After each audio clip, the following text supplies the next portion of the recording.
नमस्कार दर्शक बंधु आज हेउछि एप्रिल मास 11 तारिख शुक्रवार। आज दिन जकर 20टी गुरुत्वपूर्ण खबर उपरे आसंतु नजर पकाइबा। ता पूर्वरु आपण मानक भल पाइबा स्वरूप गोटे गोटे लाइक एवं सब्सक्राइब निश्चय करिवे। तेबे चलंतु संपूर्ण खबर उपरे नजर पकाइबा। आजिर प्रथम खबर, आजिठु राज्य रे लागू हेबा आयुष्मान भारत योजना। शुभारंभ करिवे केंद्र स्वास्थ्य मंत्री। ओडिशा आसीछंती केंद्र स्वास्थ्य मंत्री जेपी नड्डा। आज कटक बालीजात्रा पड़िया रे आयोजित कार्यक्रम रे आयुष्मान भारत योजनार शुभारंभ करिवे नड्डा। एथिपई व्यापक प्रस्तुति करिसेंती राज्य सरकार। कटक को छाड़ी आउ 12टी जिल्ला रे मध्य आयुष्मान भारतर शुभारंभ उत्सव हेबो। एही कार्यक्रम रे मंत्री माने जोग देई राज्य रे आयुष्मान भारतर शुभारंभ करिवे। कटक बालीजात्रा पड़िया रे हेबाकु थिबा मुख्य कार्यक्रम रे मुख्यमंत्री मोहन चरण माझीଙ୍କ समेत दुई उपमुख्यमंत्री प्रभाती परिडा, केभी सिंहदेव और स्वास्थ्य मंत्री मुकेश महालिंग शामिल हेबे। शुभारंभ दिन 1405 प्राथमिक चिकित्सालय रे एही कार्ड बंटन कराजिबो। एही उपलक्ष्य राज्यर विभिन्न स्थान रे अनुष्ठित हेबाकु थिबा कार्यक्रम रे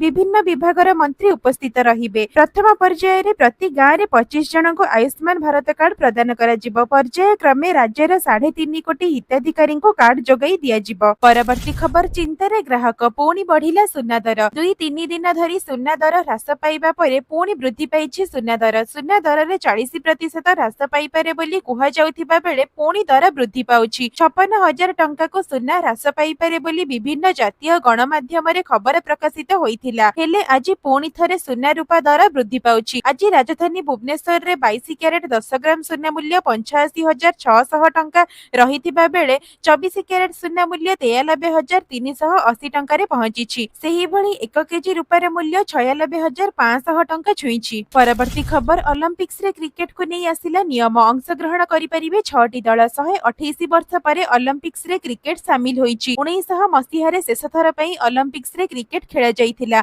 आगको 2028 ओलंपिक्स लॉस एंजेल्सन रे T20 फॉर्मेट रे खेला जिवो। सबुठारु बड़ कथा हेउछि सूचना अनुसार पुरुष क्रिकेट हेउ कि महिला क्रिकेट विश्वर केवल 6टी क्रिकेट दल 2028 ओलंपिक्स रे अंशग्रहण करि परिबे। ओलंपिक्स रे क्रिकेट पई अंतर्जातीय ओलंपिक्स कमिटी नियम प्रस्तुत करिछि। एही टूर्नामेंट पई मोट 90 जन खेलाड़ी को प्रस्तुत करा जाइछि। एपरि परिस्थिति रे केवल 6टी दल ओलंपिक्स रे अंशग्रहण करि परिबे, जेउथिरे प्रत्येक दल रे 15 जन खेलाड़ी को रखा जिवो। पुरुष बा महिला दल को स्थान मिलिले रैंकिंग अनुसार चयन करा जिवो। किंतु आश्चर्यर कथा एही कि जे अमेरिका क्रिकेट दल को डायरेक्ट एंट्री मिलिबो, कारण 2028 ओलंपिक्स अमेरिका रे हेबो। परवर्ती खबर, लॉन्च हैला नुआ आधार ऐप। एबे आउ देबाको पडिबनी आधारर फोटोकॉपी। एबे आपनको होटल, दुकान, एयरपोर्ट किंबा अन्य कोनोसी स्थान रे आउ आधार कार्ड रो फोटोकॉपी देबाको पडिबनी, कारण एथर आपनका आधार कार्ड आउ पर्स रे नुहे बरं फोन रे रखिबे। डिजिटल क्रांतिर सदुपयोग करी लोकंकु आउ एक सुविधा प्रदान करी केंद्र सरकार नुआ आधार ऐप लॉन्च करिसंती। एही ऐप माध्यम रे व्यवहारकारी तांको निजर आधार विवरणी डिजिटल माध्यम रे देखाई परिबे।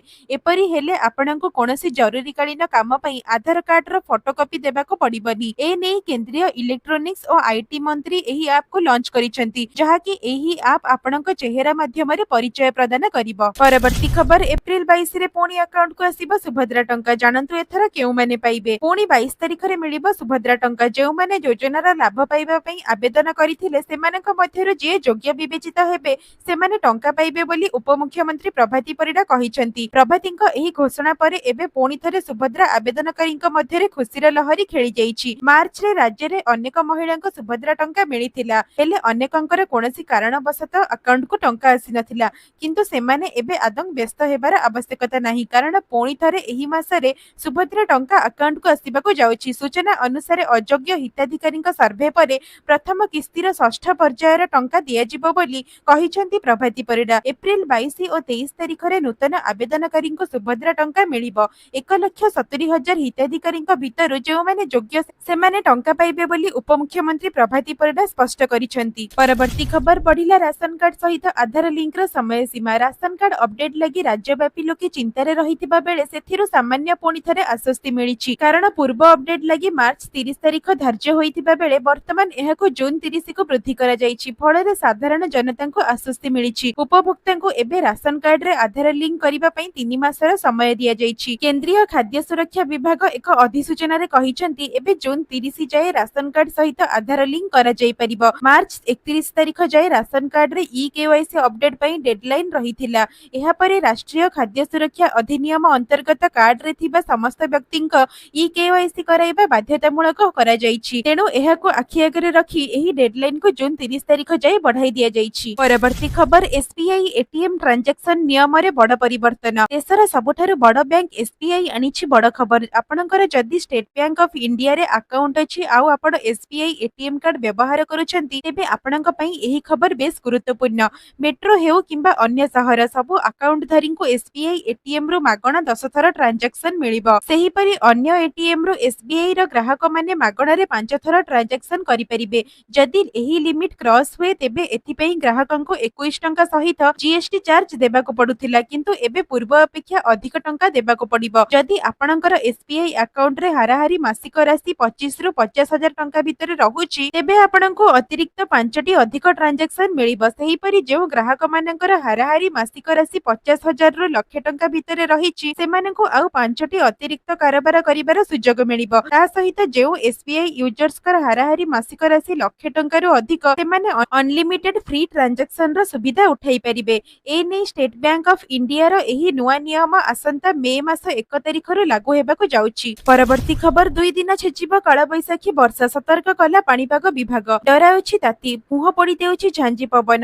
ଯଦିଓ ରାଜ୍ୟରେ ଲଘୁଚାପର ପ୍ରଭାବରେ କିଛି ସ୍ଥାନରେ ବର୍ଷା ହେଉଛି ତଥାପି ଖରାର ତେଜ ମଧ୍ୟ ଅଧିକ ରହିଛି। ହେଲେ ଏବେ ଟିକେ ଆଶ୍ୱସ୍ତିର ଖବର ଆସିଛି। କାଳବୈଶାଖୀ ପ୍ରଭାବରେ ରାଜ୍ୟରେ 2 ଦିନ ଧରି ବର୍ଷା ଲାଗି ରହିବାର ସମ୍ଭାବନା ରହିଛି। ଏନେଇ ସୂଚନା ଦେଇଛି ପାଣିପାଗ ବିଭାଗ।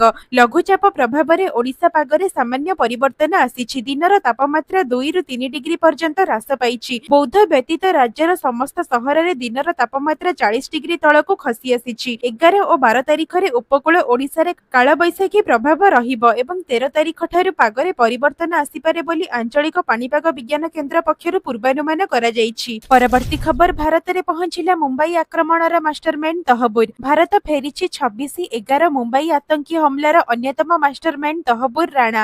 ଆମେରିକାରୁ ତାକୁ ପ୍ରତ୍ୟାର୍ପଣ କରାଯାଇ ସ୍ୱତନ୍ତ୍ର ବିମାନରେ ଅଣାଯାଇଛି। ତହବୁରକୁ ସାଙ୍ଗରେ ନେଇ ଭାରତ ଆସିଛନ୍ତି ଏନଆଇଏ ଓ ଆରଏଡବ୍ଲ୍ୟୁର ଏକ ମିଳିତ ଟିମ୍। ତିହାର ଜେଲରେ କଡ଼ା ସୁରକ୍ଷା ମଧ୍ୟରେ ତହବୁରକୁ ରଖାଯିବାର ସମ୍ଭାବନା ରହିଛି। ପ୍ରଧାନମନ୍ତ୍ରୀ ମୋଦିଙ୍କ ନେତୃତ୍ୱରେ କୂଟନୈତିକ କ୍ଷେତ୍ରରେ ଭାରତକୁ ମିଳିଛି ବଡ଼ ସଫଳତା।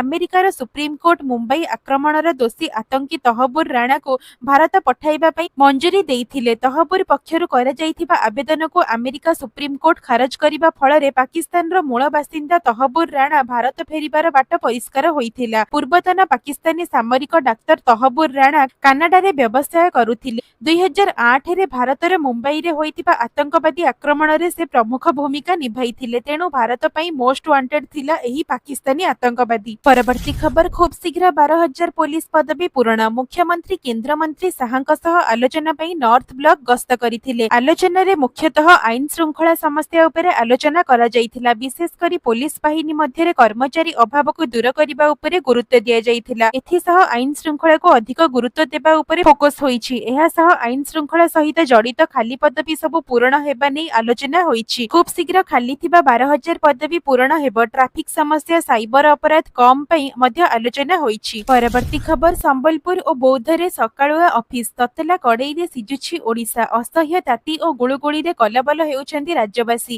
ଏହାକୁ ଦୃଷ୍ଟିରେ ରଖି ସମ୍ବଲପୁର ଓ ବୌଦ୍ଧରେ ସକାଳୁଆ ଅଫିସ କରାଯାଇଛି। ଜିଲ୍ଲା ପ୍ରଶାସନ ପକ୍ଷରୁ ଏହି ନିଷ୍ପତ୍ତି ନିଆଯାଇଛି। ସମ୍ବଲପୁର ଓ ବୌଦ୍ଧ ଜିଲ୍ଲାରେ ସକାଳ 7ଟାରୁ ଦିନ 1ଟାଏ ଯାଏ ଚାଲିବ ଅଫିସ। ଗ୍ରୀଷ୍ମ ପ୍ରବାହକୁ ଦୃଷ୍ଟିରେ ରଖି ଜିଲ୍ଲା ପ୍ରଶାସନ ପକ୍ଷରୁ ଏହି ନିଷ୍ପତ୍ତି ନିଆଯାଇଛି। ଏନେଇ ଜିଲ୍ଲା ପ୍ରଶାସନ ପକ୍ଷରୁ ଏକ ପ୍ରେସ ରିଲିଜ ଜାରି କରାଯାଇଛି। ପରବର୍ତ୍ତୀ ଖବର ଅଗ୍ନିବୀର ନିଯୁକ୍ତି ପାଇଁ ବଢିଲା ଆବେଦନ ଅବଧି। ଦେଶ ସେବା କରିବାର ସ୍ୱପ୍ନ ଦେଖୁଥିବା ଯୁବକମାନଙ୍କ ପାଇଁ ଏକ ବଡ଼ ଖୁସି ଖବର। ଭାରତୀୟ ସେନା ଅଗ୍ନିବୀର ନିଯୁକ୍ତି 2025 ପାଇଁ ଆବେଦନ କରିବାର ଶେଷ ତାରିଖକୁ ବୃଦ୍ଧି କରାଯାଇଛି। ଯେଉଁ ପ୍ରାର୍ଥୀମାନେ ପୂର୍ବରୁ କୌଣସି କାରଣରୁ ଆବେଦନ କରିପାରି ନଥିଲେ ସେମାନଙ୍କୁ ଏବେ ଆଉ ଗୋଟିଏ ସୁଯୋଗ ମିଳିଛି।